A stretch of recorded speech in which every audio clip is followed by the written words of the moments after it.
نمازیں اور تراویح ادا کرنے کے لیے مساجد میں جماعت کی پابندی کریں۔ دوسری طرف کووڈ-19 نامی وبائی بیماری نے لوگوں کو گھروں کے اندر محبوس اور قید کر رکھا ہے، جس کی وجہ سے حکومت وقت، محکمہ حفظان صحت اور دیگر ادارہ جات نے اس بیماری کو قابو میں کرنے کے لیے لاک ڈاؤن کیا ہوا ہے اور عبادت گاہوں، مساجد وغیرہ میں ازدحام اور بھیڑ کو اکٹھا ہونے سے قطعی طور پر منع کیا ہے۔ البتہ مساجد کو آباد رکھنے کے لیے 4-5 متعین آدمیوں کو ہی مساجد میں اختصار کے ساتھ نمازیں جمعہ، جماعت، تراویح ادا کرنے کی اجازت ہے۔ ان حالات میں نماز جمعہ، جماعت، خاص طور پر تراویح کو لے کر لوگوں میں خاصا انتشار پایا جاتا ہے کہ نمازیں کس طرح ادا کی جائیں گی، تراویح کیسے پڑھی جائے گی، گھر میں کیا تراویح ادا ہو جائے گی یا نہیں ہوگی، تنہا آدمی تراویح کی نماز پڑھ سکتا ہے یا نہیں پڑھ سکتا ہے۔ اس طرح کے بہت سارے مسائل عوام الناس کے سامنے ہیں۔ اگرچہ اہل علم حضرات نے اپنے اپنے بیانات میں ان تمام مسائل کا شرعی حل امت کے سامنے پیش کیا ہے اور سوشل میڈیا اور دیگر ذرائع سے وہ فتویٰ جات امت تک پہنچ چکے ہیں، لیکن مزید یاد دہانی کے لیے آج کے اس پروگرام میں موجودہ حالات میں نماز ادا کرنے کے سلسلے میں کچھ بنیادی مسائل ہم بھی بیان کریں گے تاکہ عمل کرنا ہم سب کے لیے آسان اور سہل ہو جائے۔ محکمہ حفظان صحت نے اس بیماری پر قابو پانے کے لیے جو تدابیر اور جو احکام نافذ کیے ہیں، لاگو کیے ہیں، ہم سب کو چاہیے کہ ہم ان پر من و عن عمل کریں۔ بھیڑ، ازدحام اور اکٹھا ہونے کی کوشش نہ کریں۔ لہٰذا مسجدوں کو آباد رکھنا ہم سب مسلمانوں کی ملی اور مذہبی ذمہ داری ہے، لیکن اس کے ساتھ ساتھ لوگوں کو ضرر اور نقصان سے بچانا یہ بھی ہمارے اوپر ایک بہت بڑی ذمہ داری ہے۔ اس لیے مسجدوں کو آباد رکھنے کے لیے 4-5 آدمی کافی ہے جو مسجدوں میں اذان، نماز باجماعت، جمعہ کی نماز، تراویح کی نماز ادا کریں گے۔ ان میں امام، مؤذن اور 2-3 متعین آدمی جو شروع سے مسجدوں کو آباد رکھے ہوئے ہوں۔ باقی جتنے بھی افراد ہیں، بزرگ حضرات ہیں، جوان حضرات ہیں، بچے ہیں، ان کو چاہیے کہ وہ گھروں کے اندر ہی نماز ادا کریں۔ پہلی بات، جو لوگ مسجد میں نماز پڑھنے کے لیے آئیں گے ان کو اختصار کے ساتھ نمازیں ادا کرنی ہے۔ اگر ختم قرآن کرنے کا پروگرام ہے، نظم ہے، تو پھر سوشل ڈسٹنس کو بنائے رکھنا ضروری ہے اور مسجدوں میں فاصلے پر کھڑا رہنا ضروری ہے تاکہ کسی طرح کی کوئی پریشانی سامنے نہ آئے۔ مسجد میں اگر ہم نماز پڑھیں گے تو 20 رکعت کا ہی اہتمام کرنا ضروری ہے۔ خاص طور پر تراویح کی بات میں کر رہا ہوں، کیونکہ مسجد اور گھر میں نماز پڑھنا حالات کے پیش نظر اس کی گنجائش ہے کہ مسجد میں اگر نہیں پڑھ سکتا ہے تو گھر میں پڑھے گا، لیکن نماز کے رکعتوں میں تخفیف اس کی قطعاً گنجائش نہیں ہے۔ لہذا جو حضرات مسجد میں نماز پڑھیں گے، پڑھائیں گے، ان کو چاہیے کہ وہ سنت متواترہ جو حضرت نبی کریم صلی اللہ علیہ وسلم سے لے کر آج تک مسلسل سنت آ رہی ہے، جاری ہے، وہ 20 رکعتوں کی ہے تو 20 رکعتیں ہی پڑھی جائیں گی۔ ترویہ مختصر کیا جائے گا، وقفہ بیچ میں مختصر کیا جائے گا اور تلاوت بھی مختصر کی جائے گی، البتہ رکعتوں کی تعداد میں کمی کی قطعاً گنجائش نہیں ہے۔ لہذا جو حضرات کم رکعتوں کے آج بات کرتے ہیں ان کی بات صحیح نہیں ہے، 20 رکعتیں ہی نماز مسجد میں ادا کی جائے گی۔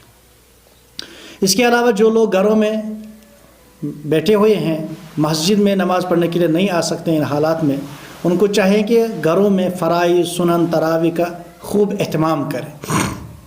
اگر گھر میں کوئی ایسا فرد میسر ہے کہ جو جماعت کے ساتھ نماز پڑھا سکے تو گھر میں باجماعت نماز کا اہتمام کیا جانا چاہیے، اور اگر کوئی ایسا فرد نہیں ہے جو جماعت کے ساتھ گھر میں نماز پڑھا سکے تو اس صورت میں گھر کے سبھی افراد کو چاہیے، تمام افراد کو چاہیے کہ وہ انفرادی طور پر تراویح کا اہتمام کرے، نمازوں کا اہتمام کرے، سنتوں کا اہتمام کرے، تہجد کا اہتمام کرے۔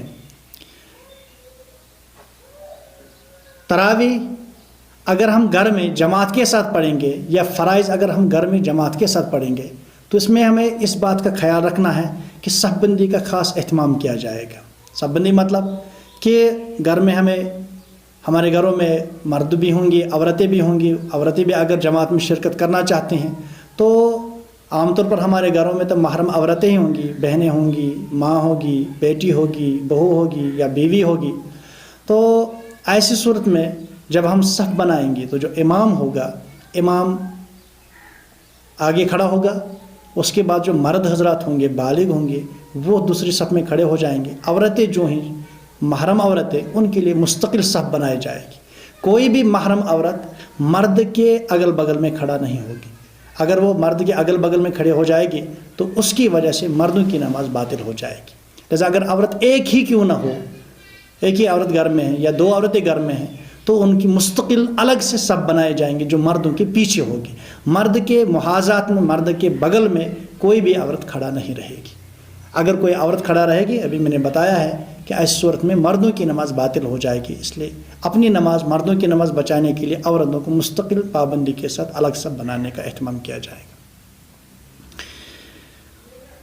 جب گھر میں ہم نماز پڑھیں گے جماعت کے ساتھ تو اس کے لیے ہمیں الگ سے اذان دینے کی ضرورت نہیں ہے، بلکہ محلے کی جو مسجد کی اذان ہے وہی ہمارے گھر کے نماز کے لیے کافی ہے۔ گھر میں الگ سے اذان دینے کی کوئی ضرورت نہیں ہے۔ البتہ اقامت، جب گھر میں نماز پڑھیں گے جماعت کے ساتھ یا انفرادی نماز پڑھیں گے تو اس میں اقامت کہنا مسنون ہے۔ البتہ اگر عورتیں آپ کے ساتھ نماز پڑھ رہی ہیں، گھر کی عورتیں، تو عورتیں اقامت نہیں کہیں گی۔ عورتوں کا اقامت کہنا یا اذان دے دینا فقہا لکھتے ہیں کہ وہ مکروہ ہے، لہذا عورتوں کو اقامت نہیں کہنی ہے، مرد حضرات ہی اقامت کہیں گے جو مرد حضرات وہاں موجود ہیں۔ اگر ایک ہی مرد آپ کے گھر میں ہیں اور باقی عورتیں ہیں، عورتیں تو پیچھے رہیں گی، مرد امام جو وہ آگے رہے گا، اقامت یہ امام خود دے دے گا اور اس کے بعد نماز بھی خود ہی پڑھائے گا، عورتوں سے اقامت نہیں کہلوائے گا۔ اسی طریقے سے گھر میں جب آپ نماز پڑھیں گے تراویح، تو اس میں بھی 20 رکعتوں کا اہتمام کرنا ہے۔ اگر آپ قرآن پڑھنا اچھی طرح جانتے ہیں، زیادہ قرآن یاد ہے تو نور لا نور، اگر نہیں تو علم ترا سے ہی پڑھیے، لیکن 20 رکعتوں کا اہتمام کیا جانا ضروری ہے، کیونکہ 20 رکعت سے کم تراویح سنت نہیں ہے۔ بہت سارے گھروں میں چھوٹے چھوٹے بچے جو اچھا اور عمدہ قرآن پڑھنا جانتے ہیں تو کچھ حضرات ان کو امام بناتے ہیں۔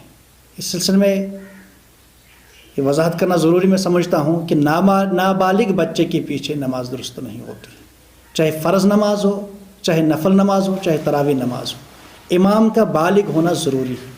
لہٰذا اگر کوئی نابالغ بچہ ہے جو ابھی بالغ نہیں ہوا ہے، بلوغیت کی علامتیں اس میں نہیں پائی جا رہی ہیں، بالغ نہیں ہوا ہے، اس کو اگر امام بنایا گیا فرائض میں یا سنت یا تراویح کی نماز میں، تو وہ نماز ادا نہیں ہوگی، بلکہ فرض نماز تو واجب الادا ہے، اس کو تو دوبارہ اس کا اعادہ کرنا، اس کا لوٹانا ضروری ہے۔ لہٰذا اس سے خاص طور پر اجتناب کیا جائے گا، کسی بھی نابالغ بچے کو جو آپ کے گھروں میں رہ رہا ہے، قرآن پڑھنا جانتا ہے، تو اس کو امام بنانا درست نہیں ہے۔ ایسی صورت میں اگر کوئی بالغ نماز پڑھانا نہیں جانتا ہے تو ایسے میں انفرادی طور پر نماز پڑھیں گے، لیکن جماعت کے ساتھ نماز نہیں پڑھی جائے گی۔ اسی طرح ایک اور مسئلہ ہے جو آج کل چل رہا ہے کہ اگر ہمیں قرآن یاد نہیں ہے تو کیا ہم قرآن سامنے کھول کر، قرآن کو سامنے رکھ کر کھول کر اس کو دیکھ کر ہم نماز پڑھائیں گے؟ تو اس سلسلے میں یہ وضاحت ضروری ہے کہ اس کو کہتے ہیں تلقی من الخارج، شریعت کی اصطلاح میں خارج سے لقمہ لے لینا، خارج سے قرآن پڑھنا، ایسی صورت میں بھی نماز باطل ہوتی ہے، عمل کثیر بھی ہوتا ہے اور تلقی من الخارج بھی ہے۔ قرآن کو سامنے رکھ کر، قرآن کو سامنے کھول کر رکھنے کی صورت میں پھر قرآن کو دیکھ کر نماز پڑھانے کی صورت میں نماز باطل ہوتی ہے، اس لیے اس سے بھی اجتناب کیا جائے گا۔ اگر زیادہ قرآن یاد نہیں ہے، بڑی بڑی صورتیں یاد نہیں ہیں، تو جو چھوٹی چھوٹی صورتیں یا چھوٹی چھوٹی بیچ بیچ میں قرآن کی کچھ آیتیں یاد ہیں تو انہیں کو پڑھا جائے گا، بار بار پڑھا جائے گا۔ تو علم ترا سے جو 10 آیتیں نیچے، صورتیں نیچے تک آتی ہیں، سورہ ناس تک، تو انہیں کو 2 مرتبہ پڑھیں گے تو نماز ادا ہو جائے گی۔ لیکن قرآن کو کھول کر، قرآن کو سامنے رکھ کر قرآن کو سے دیکھ کر نماز پڑھنا اس کی قطعاً شریعت میں گنجائش نہیں ہے، اجازت نہیں، نہ فرض نماز میں نہ تراویح کی نماز میں۔ اس کا بھی خاص اہتمام کیا جائے گا، اس سے بھی اجتناب کیا جائے گا۔ کسی نابالغ کو امام نہیں بنائیں گے، قرآن کو سامنے رکھ کر نماز نہیں پڑھیں گے۔ اسی طریقے سے تراویح کی نماز اور تہجد کی نماز، یہ دو الگ الگ نمازیں ہیں، اس پر امت کا اجماع ہے، لہٰذا تراویح کی نماز کا بھی اہتمام کیا جائے گا، تہجد کی نماز کا بھی مستقل اور الگ سے اہتمام کیا جائے گا۔ انشاءاللہ جتنا ہم اللہ کی طرف رجوع کریں گے، اس مصیبت سے، اس وبائی بیماری سے ہم سب کو اللہ تبارک نجات دے دیں گے۔ یہ آج کی اس پروگرام کے کچھ بنیادی اور اہم ترین مسائل ہیں۔ لوگ جن مسائل کو پوچھتے ہیں، جن کے بارے میں پوچھتے رہتے ہیں، اس لیے آج مناسب سمجھا اس بارے میں کچھ وضاحت کی جائے۔